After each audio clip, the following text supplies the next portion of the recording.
थांबा थांबा, टेन्शन घेऊ नका, सुरुवातीपासून बघा.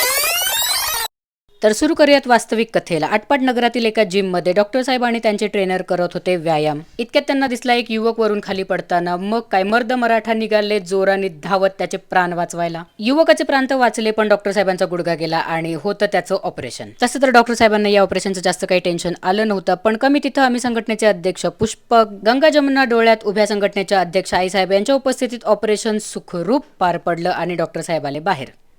हॅलो, कसं आहे? गुडघ्याचं ऑपरेशन बघून कोपरा बराय का विचारल्यावरती 4 तोफांच्या सलामी मित्राला देत डॉक्टर साहेबांनी आईला एक्सप्लेन केलं की कसं मला त्या मुलाला वाचवणं गरजेचं होतं. आई पप्पा घरी गेल्यानंतर यांच्यातले मित्र जागे झाले. थोड्या वेळ मस्ती केल्यानंतर हे दोघे पण घरी गेले. प्राऊड भगिनी म्हणजे मी थांबले रात्री डॉक्टर साहेबांसोबत. अशा प्रकारे ऑपरेशनची कथा सुफळ संपूर्ण झाली.